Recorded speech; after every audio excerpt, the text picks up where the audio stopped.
So it's being recorded from now on, and we are in another meeting of Movies for the Inner Work. So welcome everyone. And today we're going to watch a very special movie, in my opinion. It's called The Monk and the Demon. It's a Russian movie with an Russian Orthodox setting. And it's actually a tragic comedy. So the first part of it is more of a comedy, you will have lots of funny scenes there, but then gradually it becomes very, very deep and philosophical and even tragic movie you will see. So, and you when you start watching it, you never expect what will happen in the second part. It's basically about a monk who got to the monastery and he's possessed by a demon. And then it actually shows his spiritual struggle in order to outsmart the demon. Because in the beginning, you see the total possession, demon controls him, and actually this demon controls him. You will see in several ways. So one of them, probably he would be defined as schizophrenic right now, because sometimes he speaks normally, but sometimes when he gets into the possession mode, he speaks absolutely like in a very, very kind of a strange way. You will notice that. Even if the subtitles are not great, it doesn't matter because he just speaks silly things. And he also has certain weird powers. He wants to get rid of them, but those are supernatural powers created by the demon, and few other things as well. But then he gradually he discovers how to outsmart the demons, and it's not just by fighting with it. So, guys, in terms of the work terms, I would like to ask Pete. So, Gurdjieff said that this fourth way is the way of sly men, sly men. So, how do you understand this in terms of the spiritual work, the meaning of sly? That's a great question. I mean, I would think that in terms of your interactions with people and being able to use discernment and knowing, I mean, in a kind of a real little almost like a cliche saying, it's almost like choosing your battles. I mean, sometimes I'm assertive and sometimes I sit back. And you have to play the part sometimes to get through things, to get through relationships, to get past a horrible boss. You have to survive. Just like Gurdjieff had to survive the escape, and so did Ouspensky. He had to act Yeah. like a carpet salesman, and he had to act like an idiot, and he wasn't. So that's how I see that, but that's in those real simplistic terms. But I don't know. How about you? Yes, yes. It might also be like it. Yeah, so I absolutely agree. And also, in my opinion, like in spiritual terms, like in terms of the inner work, sometimes when you just fight your passion, for example, if I have jealousy or if I had bad thoughts about something, or just fighting it doesn't really work. It might make it stronger. So some other strategies needed there. So this strategy might relate to just observing it without identifying. It might be while those thoughts come, just to imagine, some kind of a holy symbol such as a cross or something like that. It might be something else, but just merely fighting like evil expressions in myself might not work. And actually, I think that when we work on ourselves, it's really, really important to develop this kind of observation, like this kind of tools. What kind of tool will work against this thing? Because mere force doesn't always work. So, what do you think?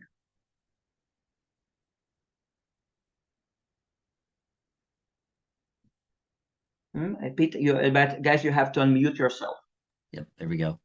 Yeah, I mean, I agree in terms of the like I said, the discernment issue. You have to. Mm-hmm. That's why attention is such a huge part of this because you have to be attentive all the time. You have to be in your magnetic center. You have to be in your fort. You Mm-hmm. have to be Mm-hmm. observing, Right. and you have to know when to get past people. And the general law, as Moravia Moravia would say. It's sinister and it's out there, and you have to be very, very, very careful. Yeah, yeah, yeah. And Michael, so what about you? So the way of a sly man, how do you understand this idea? Um, yeah, I don't know. It's not a term you hear much out of beyond Gurdjieff, is it? Or, it's often the word wise man is used, isn't it? Mm-hmm. The true wise man knows how to turn everything to his advantage. I wonder whether it's more of a Gurdjieff twist. Use that, Okay. like the sort of thing he might say. I don't know if that's true. Um, Mm-hmm.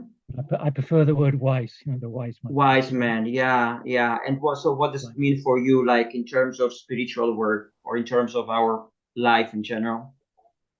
Well, just probably going back to that phrase, that the true wise man is the man who knows how to turn every situation to his advantage. Mm-hmm, mm-hmm. The bad times are as useful as the good times, or more useful probably. But I say that so casually, but trying to live that and trying to embrace the bad times and using them for self development is a lot Yeah, yeah, easier to yeah. say than to actually do. Mm-hmm, mm-hmm. Anybody who's involved in this work would know that. Um, so Yeah, yeah. that's my Okay, guys. understanding of it. Right, right. Okay, guys. So let's start with the movie.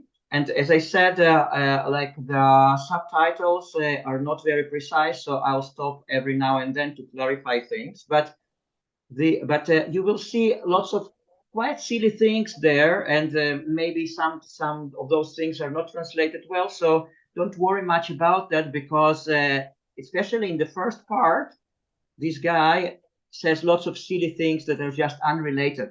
So you will not lose much by not understanding those things. So I'll start with the movie, and as I said, I will stop every now and then. But first, you just tell me if you can see and hear well the picture itself. Just a moment. Okay, guys. So before we get to the discussion, I just want to clarify the word "gol" because he says "gol" in the last. So "gol" in Russian means um, different, like strange people, poor people, strange people, and stuff like that. So just so that you don't have the word you don't know. Okay, guys. So what do you think? What's your first like impression this movie?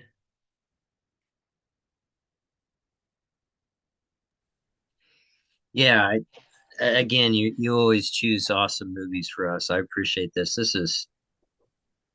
I just love the interaction between the main character. I don't even remember his name. The main character and the devil. It's Yeah, just amazing. Ivan, Ivan, the son of Simeon. Yeah. just love that interaction between the two, and then how the devil is actually more of a friend to him than the Christians than the Mm-hmm, abbot. mm-hmm. Yeah, you And wouldn't expect that. Yeah, but then he says you only can pretty much develop when I'm there. Yeah. there's such a relationship there with what is supposedly evil, and yeah, and then he dies, and then he carries on the tradition, and he actually says to the abbot that his name is Legion, and Right. he's like, oh yeah, it's probably just some Latin, and it just lets him in. It's classic. A lot of these Russian movies that we've seen, at least the two that we've seen, are really show the leadership within the monasteries to be really quite clueless. Mm-hmm. Yeah, yeah, absolutely. Say that again, Pete. Sorry, I missed that. That Leadership in the these monastery. two movies that we've watched in terms of depicting monasteries have the leadership within the monasteries to be quite clueless, Oh, right. Okay. Yeah. Mm-hmm, mm-hmm. just completely disconnected with any kind of wisdom that and then it shows these folks that are just completely out of touch. And this is a character Ivan who would be in a mental hospital here in the United States. I mean, Right, you know, right, right. And what do you I've think, Mike? yeah, yeah. Yeah, can I just clarify something? Was because I wasn't quite sure on a couple of things. The kind of miracles that were happening at the start, he kind of said that's not me doing them, didn't he? At some point in the film, was that? I wasn't sure to what extent, was the whole thing a metaphor? Was the devil, really? Was this just a battle going on inside his head? Is that what we? He basically meant that no, those because he was possessed. So he meant so those miracles were actually demonic things. Yeah, So yeah, okay, so he meant because and then you could see that sometimes he becomes himself when the demon leaves him for a short time for short amounts of time, but most of the time he was possessed. So all those things were made by demon. And actually I was when I saw it like the first and the second time, I wasn't sure whether he performed those miracles as a saint or as a demon, but then yeah. I That's what I couldn't get.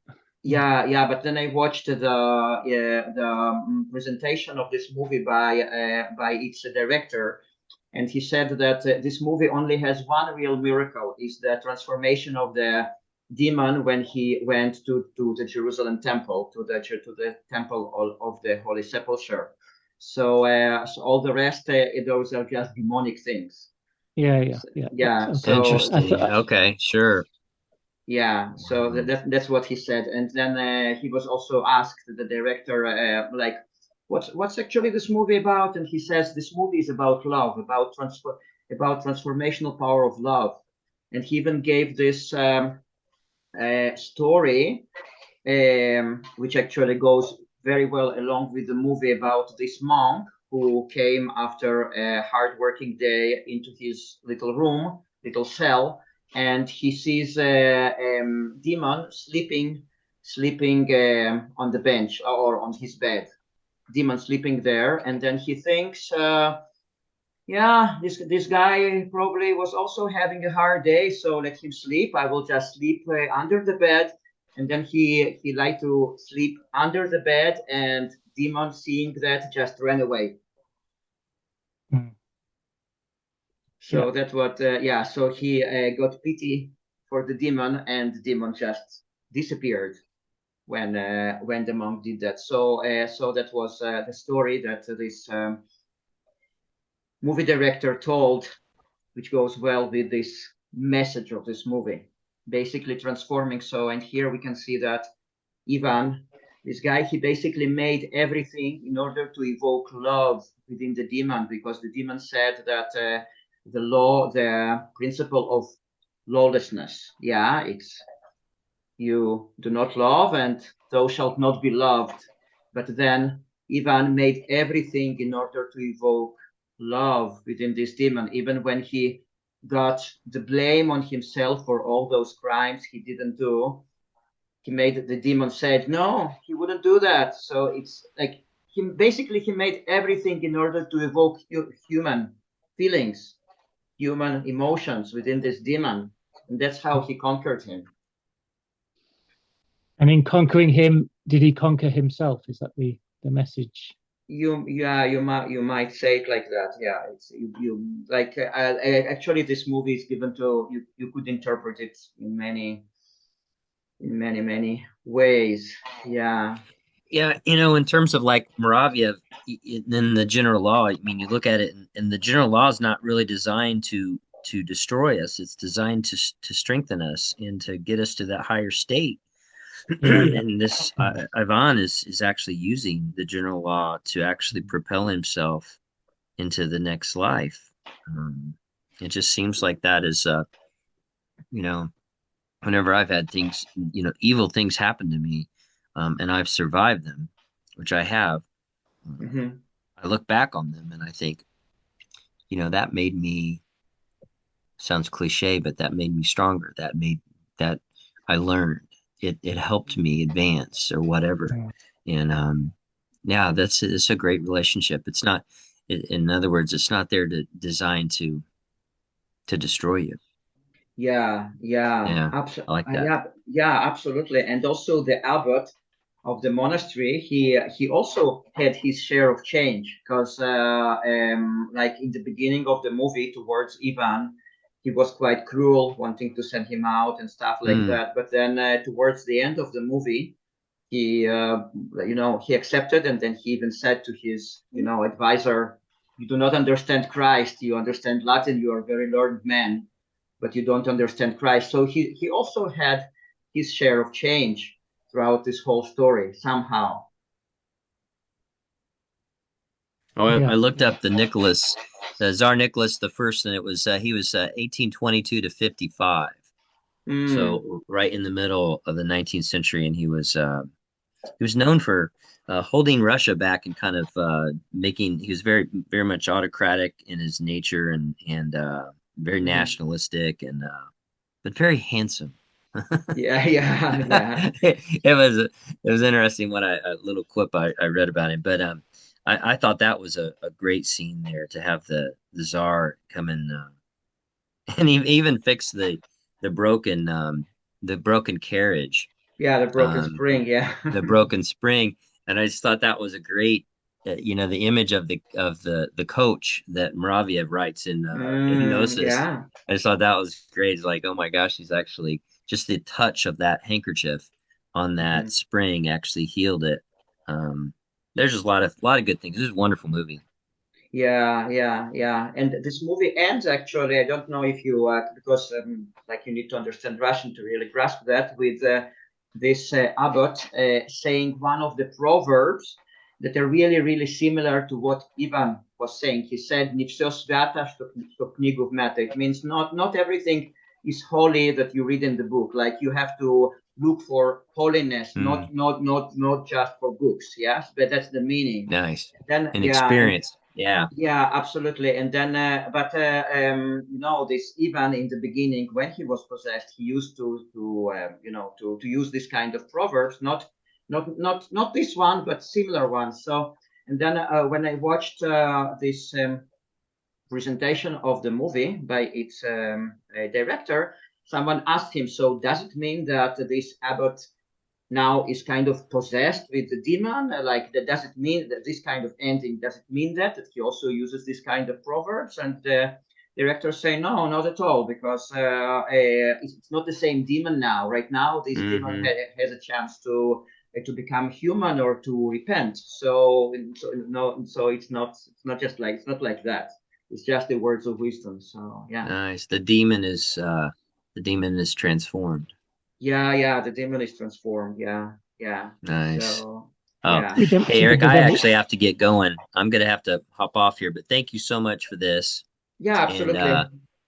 I'm gonna go ahead and my family's waiting for me, so I'm gonna go ahead and hop off here. You guys take care, and maybe see you in the morning, 10 o'clock. 3 o'clock, 4 o'clock, for you guys in the morning for yeah, Okay. yeah. some chat. So take Yeah. care, Okay, guys. I'll guys. see you So later. yeah, we're going to wrap it up anyway. So guys, thank you Yeah. so much for watching and for the discussion, and take care. Yeah, Okay.